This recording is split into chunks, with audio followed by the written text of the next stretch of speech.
Welcome viewers to the channel. This is Reverend Dr. Jason W. Morrison, theologist.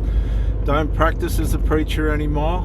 Call went off my life and I acknowledged it, but I want to help people anyway in a different capacity. Have you ever heard of triangulation? Triangulation is a principle where you're in a relationship and there's third parties involved, sometimes fourth and fifth, depending on the health and the mental fabric of the people that you're involved with. Triangulation can work in the form of a setup to cause a reverse discard. It can also try and cause jealousy. It can also cause the person that you're seeing to produce an illegitimate challenge of your masculinity. It's an attempt to demasculinize you. They interpret it, if you don't buy into it, as you being weak or something silly like this, because they've got no comprehension of wisdom and your perception of what is going on and what they're trying to do. So triangulation can work in lots of ways. It can be another man, it can be friends. So-and-so said this, so-and-so said that. Or if it's in the case of a man, somebody said my hair looks nice, or somebody bought me some flowers. It can be all sorts of things. Oh, that was just so-and-so on the phone. Well, who's that? So you don't do that when you're in a relationship. You don't engage other people illegitimately. You nurture your relationship. You be honest and truthful. You don't cause worry and stress.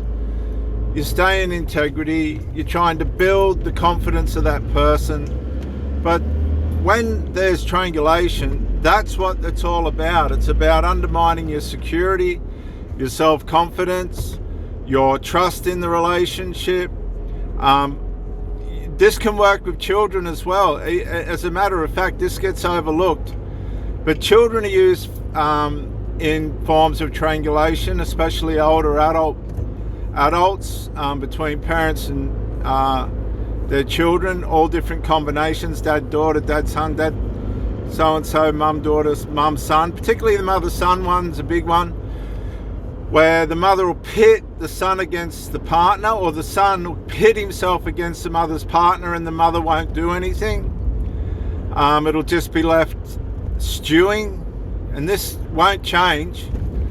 And the son's trying to masculinize himself against you, and you're looking at it and you're going, is this for real? If you know what covert emotional incest or enmeshment or parentification is, you just step back and you go, these people, they haven't got a clue of themselves, and they're underestimating your life experience and your understanding of what they're trying to do. And so you just watch it. And what'll happen is, eventually, if you step back and allow wisdom to work for itself, and the universe or God to work for itself, or just these people to wreck themselves, they will. I have not had an instance where these people haven't exposed themselves for what they were doing.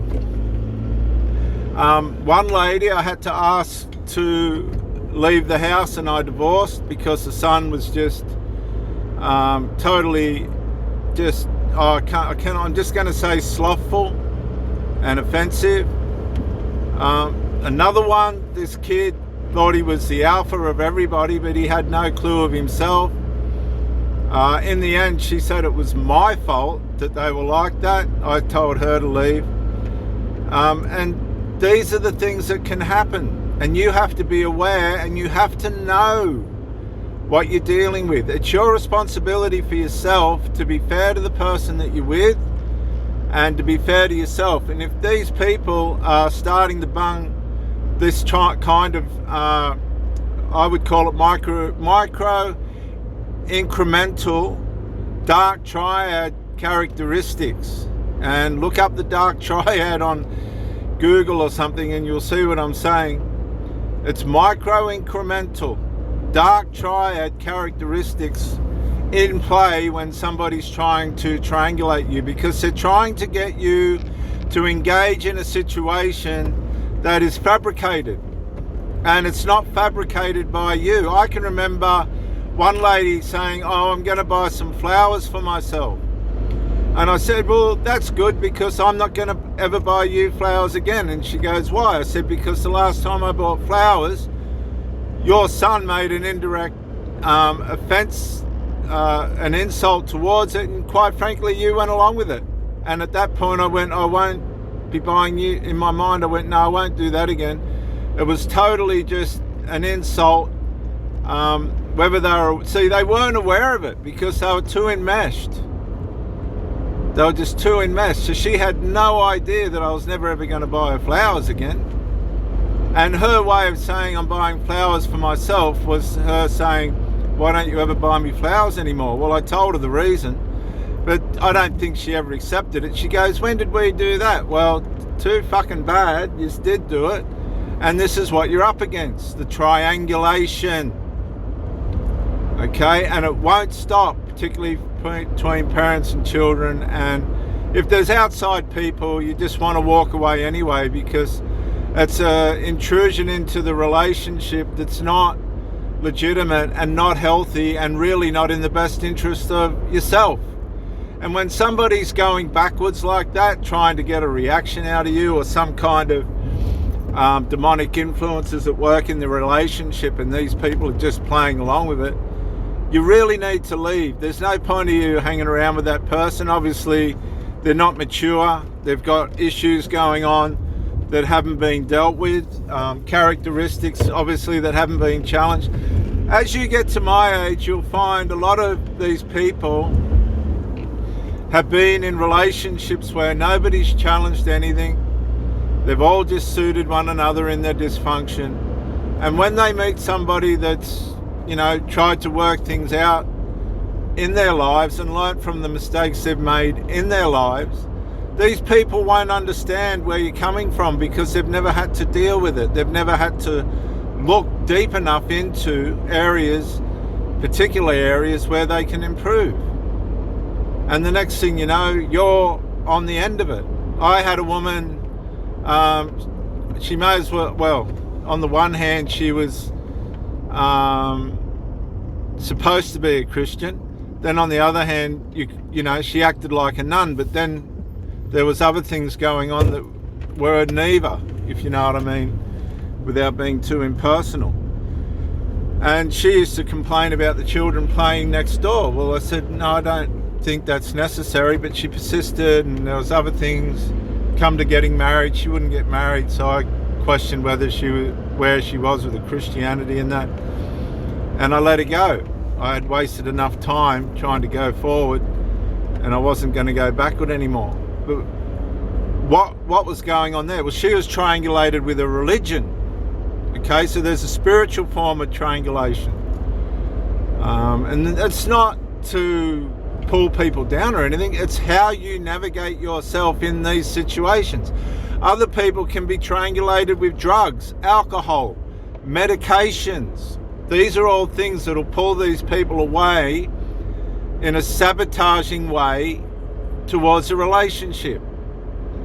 Okay, there's all different concepts of triangulation and abuse that will work against a relationship, but the worst I've ever seen is the children. Once the parent lets the children get involved in a psychological assaulting way or emotional authoritative way, and the parent's just allowing it, you need to get out of that relationship straight away, because they're not going to do anything. If they don't do anything at the start to bring about respect for you as their partner, they're not going to. And it's a sign that they really don't have the proper value that they need for you. They're too attached to their children. Their support system is in their children. You're probably just a convenience and a sexual supply of some kind. And you'll find that there's always an emotional gap between you and that person, because they're emotionally attached somewhere else. So that's how triangulation works. There's different aspects of it. None of them are healthy. They'll all work against a relationship. 9 times out of 10, they won't be aware, but don't underestimate the fact that they are aware. This can be used to create a reverse discard, which is to get you to the point where you will get out of the relationship anyway. They may have met somebody else, or they don't want to deal with unresolved. And it's all tactics to try and test and push you into a situation that you really don't need to engage in. Be aware of it, step back, watch, deal with it accordingly. And if the person really comes across as being weak or deliberately evil, walk away, because it won't change. It's a part of their character. You're in that relationship at that time. What makes you think that person's going to change? They're not going to change. That's how they are. That's why it's happening. This is Reverend Dr. Jason W. Morrison. Thank you for joining me. Bye for now.